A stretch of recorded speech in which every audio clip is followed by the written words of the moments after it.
All right, good morning. Good to see you all here. There's probably some people still at the coffee break, so they will drop in later. I'm really happy to see the Alliander Energy Summit come to where it's today. I remember being also here in RTE back in 2019 when the second Alliander Energy Summit was held. We just we're in the second year of Alliander Energy with a small group, small organizations, and with a small group of projects. And it's really great to see how that changed in the last few years. We grew in number of members, we grew in number of projects, and very excited to be here today, standing for you again here to share why we, as a distribution system operator, are investing in open source. Before I dive into the introductions, a quick introduction for those I haven't speak to already in the coffee or during the reception yesterday. So I'm Jonas from the Bogaard. I'm a digital strategy lead at Alliander, and I'm also the open source office lead for Alliander's open source program office. And for those who not yet been to the presentation of one of my other colleagues at Alliander, let me give you a short overview of who Alliander is. Alliander is the largest distribution system operator in the Netherlands, and we develop and operate energy networks. And we are responsible for nearly 6 million customer connections, manage over 90,000 kilometers of electricity grid, and over 40,000 kilometers of gas grid. And it's our key task to make sure Dutch households and companies stay warm and have access to energy at all times. And today I would like to tell you more about the challenges that energy transition poses on distribution system operators like Alliander, and the role open source plays at Alliander, and share with you what the role several Alliander Energy projects are in the use case of active congestion management. And I hope there is also time for some interactive questions at the end.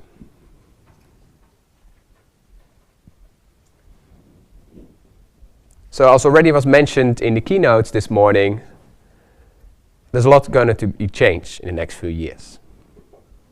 We see that in 10 years' time, the way we live, travel, and work won't be the same as today. And as already was mentioned, is that this is necessary because fossil fuels are becoming more scarce and have a growing impact on the environment. But luckily, we see that all around the world new initiatives are emerging to conserve energy and make it more sustainable. And we see that the way we generate, distribute and use energy is changing rapidly. In order to reduce CO2 emissions, power fuel stations are closing down, and we see a really strong increase already in solar energy, wind energy and the emergence of electric vehicles. And distribution system operators like Alliander face major challenges to support this transition. In the Netherlands, for example, we have one of the most reliable energy grids in the world. However, the grid in the Netherlands is not designed for the rapid developments that are happening now. We see that the demand for electricity due to the energy transition is growing so fast that it's literally driving the grid to its limits. And we already see today that there are many places in the grid there's currently no room for extra electric power for new business consumers or business consumers that want to expand their businesses. And this is a really huge problem. Even though we as Alliander have significantly increased our investment in expanding the electricity grid.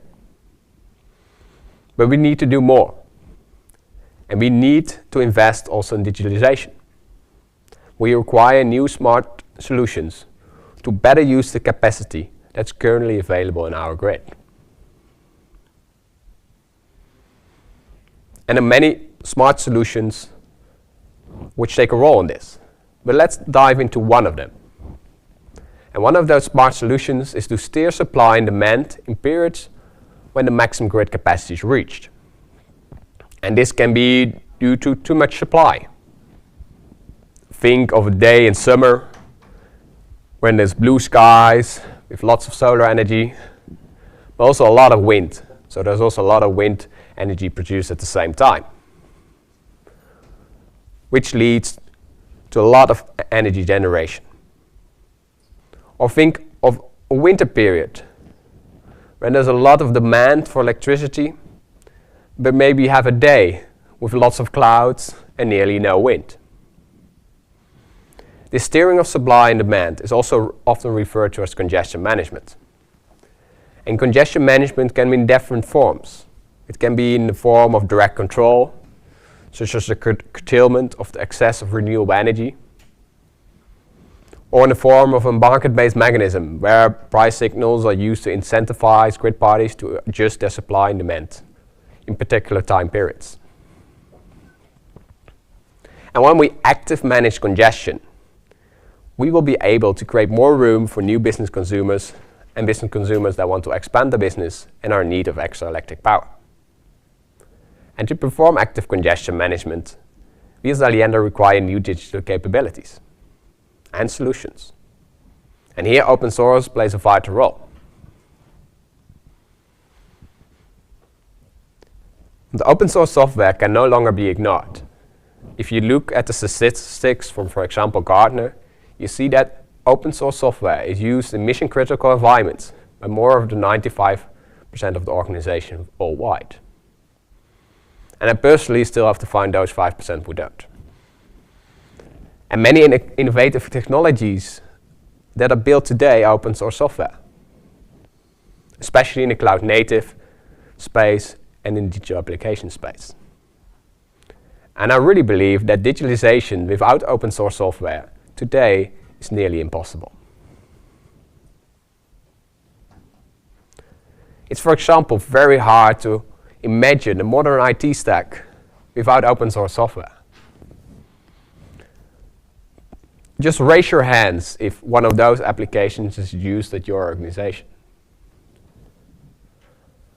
Nearly everyone raised their hands. Just to give an idea how widely adopted open source is.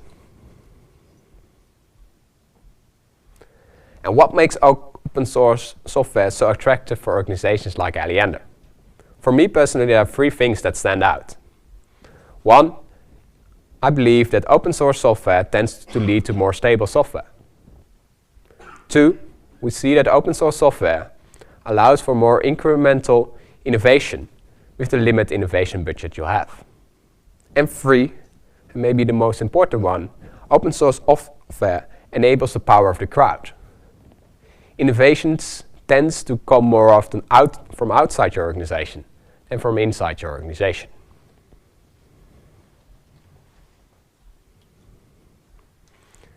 And we see also at Alliander that we are using more and more open source, participating in more and more open source software projects, and also continue to open source internal projects. And this is just a short overview of all the open source software we use at Alliander, which is a lot more.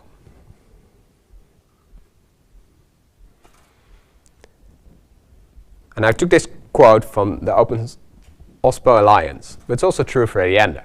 And now that open source software is everywhere in our organization, we cannot ignore it, and we also must professionally manage it.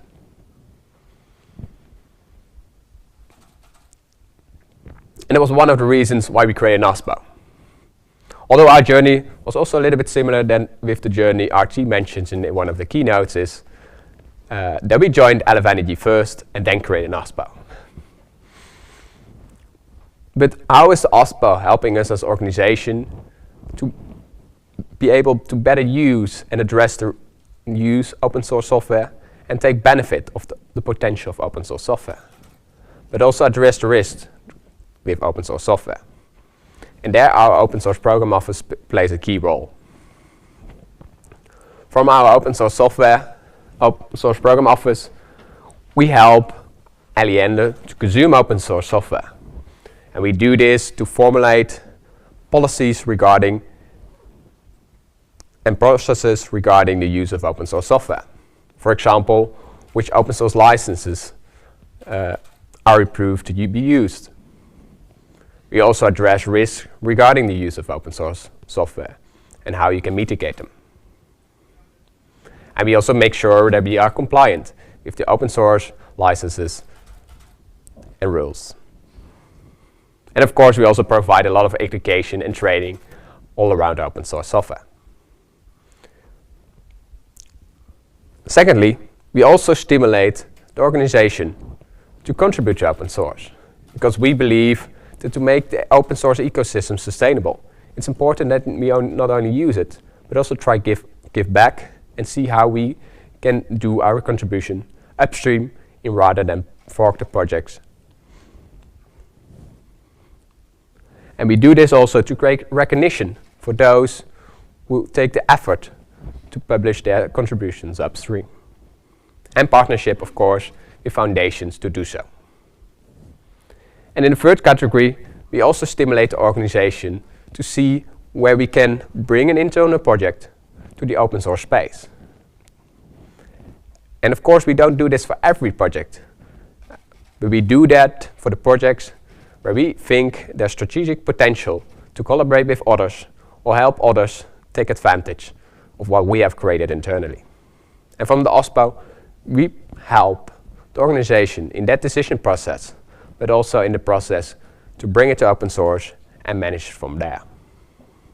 And fourth, the last and smallest circle, is we also try to leverage the best practice of open source internally at our organization and see how the open source practice can help creating and stimulate also sharing code amongst our personnel inside our organization. And since we started with the OSPO in 2020, the number of open source projects we participate in and we brought to open source has grown significantly. And today, I want to focus in particular on the LF Energy projects OpenStaff, Operator Fabric, GXF, Compass, Shapeshifter, and the Power Grid model, and share with you the role these projects play in building new digital capabilities for congestion management. And as I mentioned before, the role of congestion management is to steer supply and demand in periods when the maximum grid capacity is reached. This to better use the capacity that's available in the grid. And for anticipating local congestion, it's essential that you are able to forecast the load on the electricity grid for the next hours to days. You will need to know what the load on the grid will be so you can determine if the maximum grid capacity is reached. And you also need to know this in advance so you have sufficient time to take action when there's a risk that a maximum will be reached. And here OpenStaff comes to play. OpenStaff provides software for forecasting the load and the generation of electricity on the electricity grid for the next few days. In particular, mostly 24 or 48 hours in advance. And OpenStaff uses smart algorithms to produce forecasts based on measurements, weather forecasts, price signals in the energy market, and more. And it makes for us an essential building block for active congestion management.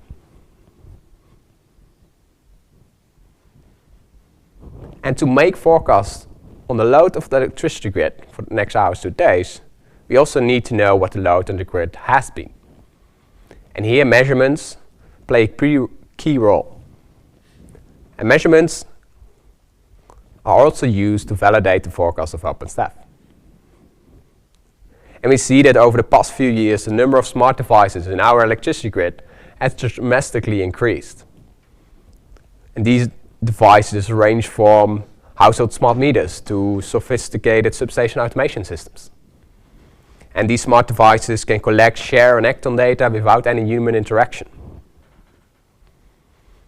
And to collect these measurements, GXF plays a key role for us. GXF is an open source software platform that enables monitoring and control in the public space. And you can see GXF as best as a communication layer between the smart devices and applications that are hosted in our data center or in the cloud. And GXF provides several functions out of the box, and one of them is to collect measurement data and make them available for applications like OpenStaff.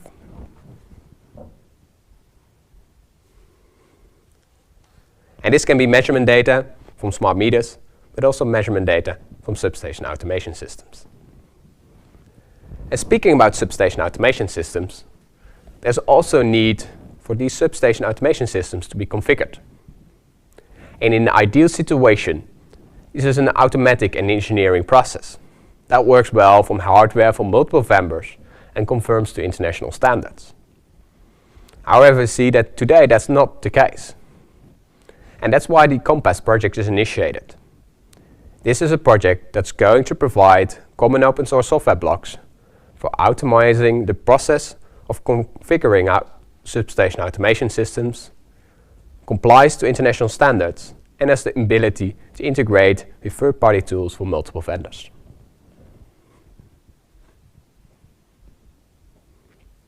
Now let's get back to performing active congestion management.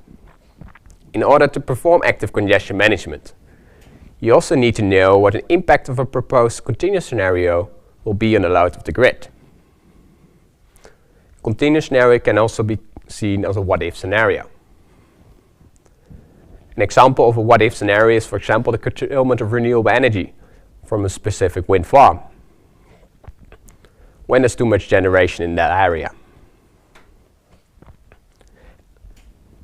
And this to make sure that that what-if scenario, if that action from that what-if scenario is sufficient to prevent that the maximum grid capacity is reached. And safety is guaranteed. And here Power Grid model plays a key role and provides us that insight. The Power Grid model is software for steady-state distribution power system analysis. In specific, it can perform powerful calculations and state estimation calculations for many what-if scenarios and help us to decide what's the best what-if scenario to be applied.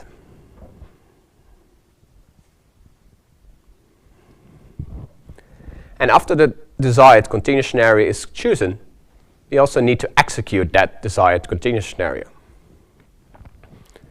And there are many different continuous scenarios.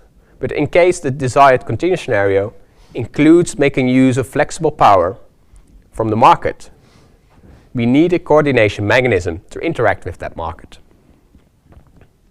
And here's where the Shapeshifter project comes to play.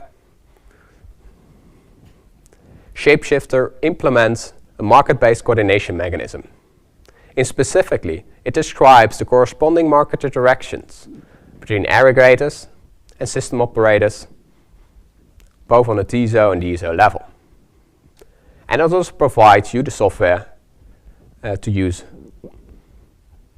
this coordination mechanism.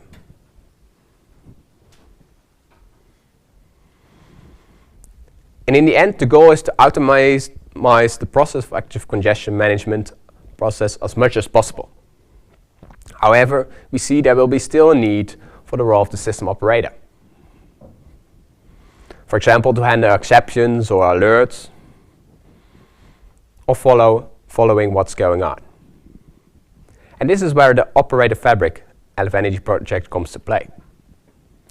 Operator Fabric provides a dashboard for the system operator that's designed to aggregate notifications on exceptions and alerts from all applications in a single screen, and allows the system operators to act on them. And the notifications are then materialized by cards sorted in the feed according to their relevance and their severity. And the Operator Fabric is an example of a project that's initiated by RTE and now also adopted by Alliander.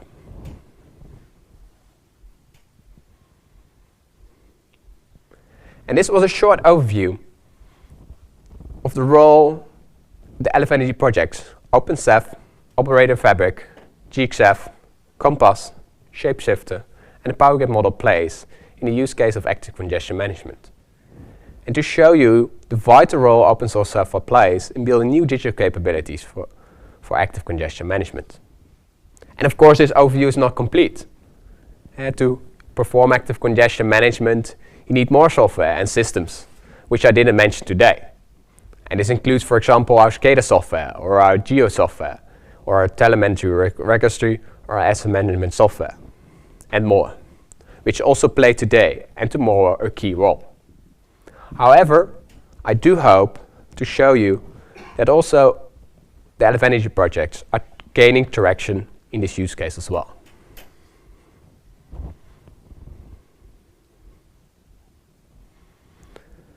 And I want also to give a special thanks to LF Energy, because LF Energy has been really helpful for us for providing a neutral and collaborative space for those LF Energy projects. And also LF Energy has been helpful in providing the projects with the know-how on how to best leverage and adopt open source best practices and stimulate the creation of an open source community around them. And we see that also LF Energy has been great network organizations to get in touch with other organizations in the energy sector working on open source. And we see, especially for those projects, this led to more collaborations with existing parties, which we already collaborated, but we also see that new collaborations have emerged as well, with partners which we didn't traditional work with in the past. And then open source has been a great enabler of those new partnerships and collaborations. And this brings me to the end of my presentation. And today I've talked about the challenges as Alliander, as distribution system operator, is facing in today's world and tomorrow's world, and about the importance of open source in Alliander's digitalization ambitions, and highlighted the role of several LF Energy projects in our use case, active congestion management. And I would like to especially end with the following. Since I believe that energy is important for everyone, and especially moving to more cleaner and renewable energy is key to us all. I hope that by sharing our story and all other stories today and yesterday, that we can inspire you. And I really can believe that we can achieve the move to more cleaner and renewable energy. And the best way to do that, in my opinion, is to combine all the great efforts around the world. And here open source can be a great enabler of that. And this is also one of the reasons why we as Alliander invest in open source and make some of our open source projects, internal projects open source, and also contribute to open source projects. Because we believe that by combining the efforts of all the great minds around the world, we can build the grid of the future, which we desperately need to decarbonize the world of tomorrow. Thank you very much. I'm happy to answer some questions.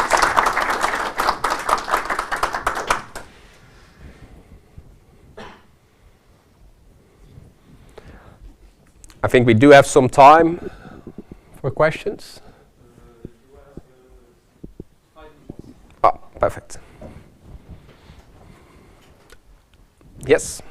What's the strategy of Alliander for the maintenance of these open source projects? Do you keep resources internally in order to ensure that, or do you rely on the community, or do you prefer to make partnership with commercial partners?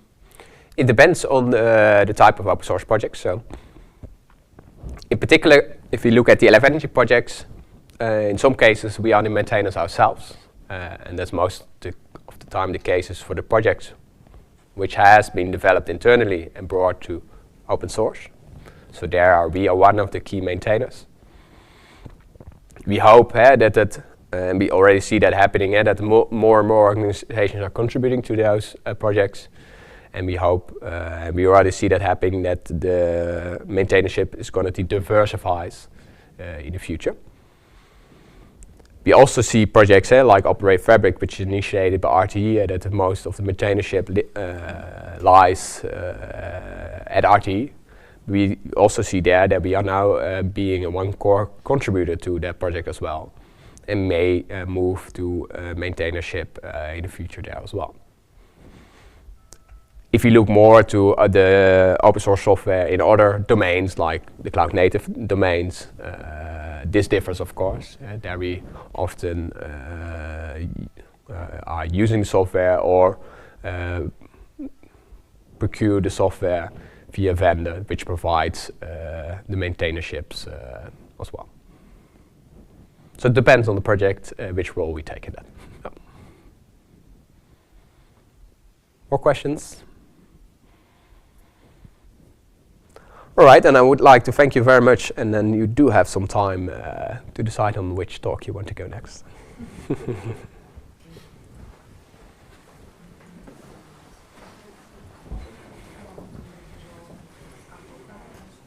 Yeah, Tony. Yeah. Yeah, well, dat was een...